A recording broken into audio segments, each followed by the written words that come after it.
Hey, what's up guys? So today we're going to be showing off a really cool Gladiator Beast combo as well as a Gladiator Beast deck profile, as I haven't seen anyone even attempt this deck with, of course, the newer ban list. They didn't really get anything new. Obviously, Feather Duster makes the deck much better because you're able to usually attack without dealing with back row, but this game is all about hand traps now, let's be honest. But this is an insanely cool build by IX over here. So pretty much what it comes down to is the Tri-Brigades actually open up the doors to a lot of different plays with the deck, and I'll basically kind of have to pause it because it goes really fast and it's over really quick. But nonetheless, that play gets stopped. You don't have to have Rescue Rabbit, it's just this card will lead up to another Link play if you happen to need to go ahead and make your Glad Beast plays without the Rabbit, as that does give you 2 additional monsters. So pretty much he's able to attack and then go for a Nox as well as Aatrox over here, or Trox. Aatrox, that's the League of Legends, different game, Kappa. But anyways, you're gonna go ahead and dump the Augustus and the Bestiary over here, and then that will give you access to things later in main phase 2. We're gonna go ahead and see him make the Tamer. Tamer's gonna go ahead and get the Dominus.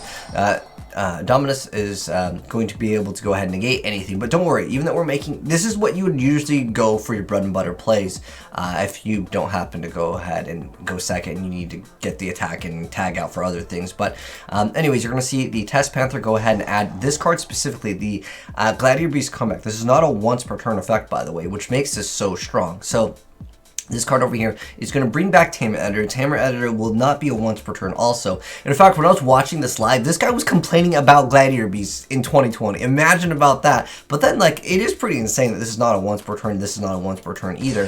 That you're just going to be able to go ahead and keep on using their effects. So this is what we're going to go ahead and see. So Test Panther will then go ahead and get its effect over here. Retire a Gladiator Beast monster you control. You shuffle it back, and then you could bring back another Gladiator Beast monster with a different original name from your deck. So he's going to go ahead and then bring out Equest.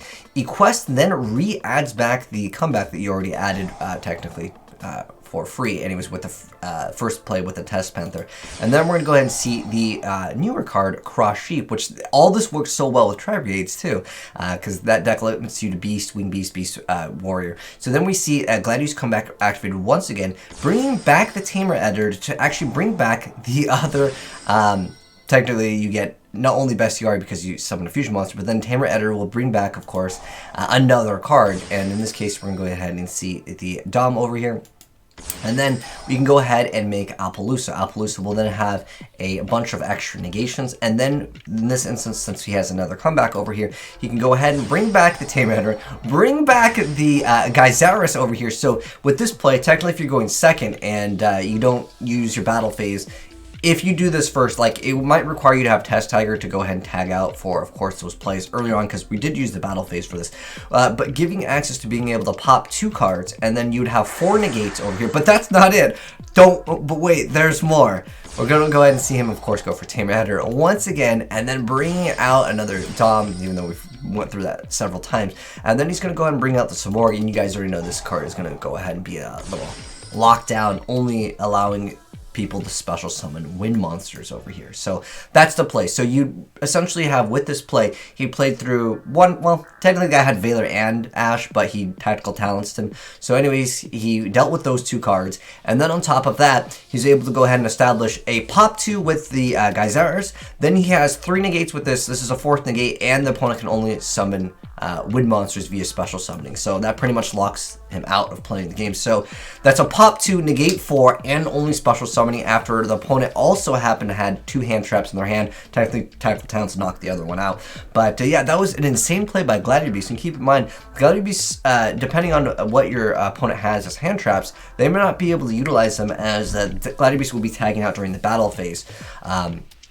Which more likely they'll be able to use during main phase 2, but depending on what you're able to add, might not actually matter, because you're going to be able to go ahead and disrupt your opponent's hand traps. Again, it depends on when they're activating it. I thought it was really cool. I haven't seen one person touch Gladiator Beast, and this guy made it look OP. In fact, this guy legitimately was complaining about it. And again, that card effect, both of those are not once per turns, but I only got one replay. This was one that I was spectating, and I was just like, dude, that's so cool. So shout outs to IX over here. So this is the build. Now, I do want to mention something important, as I was kind of trying to check out this build, and this definitely looks like it's geared towards dealing with the competitive scene with the triple, of course, impermanence and triple gamma. And the gamma will obviously only be able to be active when you have no monsters, but it's usually used for the Tri-Brigade engine, as he tried to use it, but it did get disrupted. So Fraktar over here will be able to go ahead and put Saras or the Naval up in the graveyard, which will allow you to go ahead and make some other plays in the deck a little bit more easy,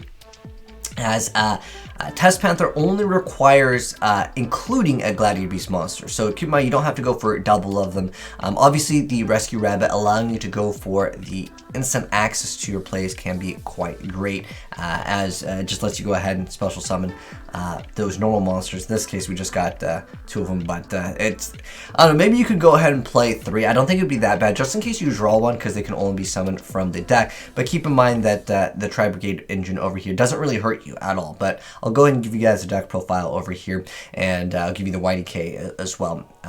But anyways, we've got 1 copy of Driver. We didn't see it, but like all this is just like another negation here. But yeah, Fraktar, and then we have Saras, and then Naval here. Those are your targets. At first I was like, what level 3 or lower Glad Beast is he summoning? But it's just for these cards. But when we have Augustus, which will extend your combos. And then we also got Pinkatrops, and then we got Nox, and then we have 3 copies of Fraktar, which is actually really good for the build. So this is technically using the new TCG ban list. Obviously, we need these in the TCG here, but it's just such a cool build. And then we have Bequest, we got Bestiar, we have the Barrier Statue, and then we have Aatrox over here, which you guys saw. Then we have 3 copies of Rabbit, 2 copies of Ash Blossom, and then we got Saras. We have 3 copies of Gamma, and then we have 1 copy of Naval. Again, both of these are basically just access to going for an additional monster.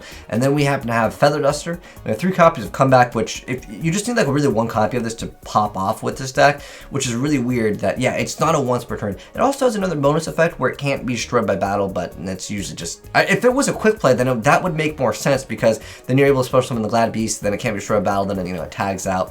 But that effect is technically permanent, but more likely your opponent would disrupt it. So I think this card, as a quick play, it would have been much better. Then we have 3 tactical talents, as he did use to get rid of the other hand trap, and then on top of that, it's just a fantastic card all around, as Called by the Grave is now at 1. This could be another card that can kind of help you out a little bit over here, giving you some extenders, so to speak. But we also have Called by the Grave, and then we have 3 copies of Droplet, which is excellent.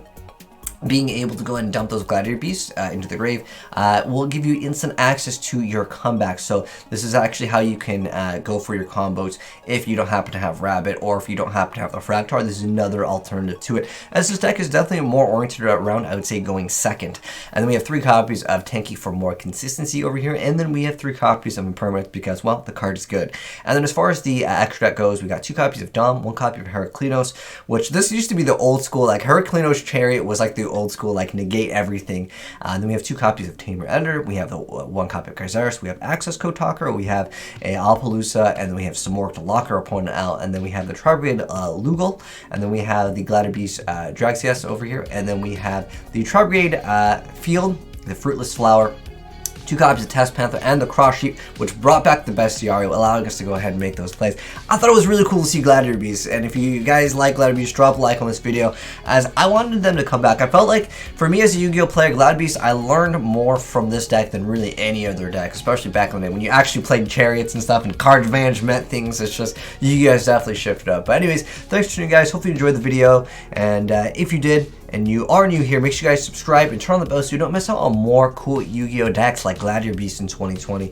And if you guys want to send me other replays of other Gladiator Beasts or anything new, feel free to go ahead and do so at azneyesreplays@gmail.com, or you can go ahead and send me a DM over on Discord. But take care, guys, and I'll catch you in the next video. Peace.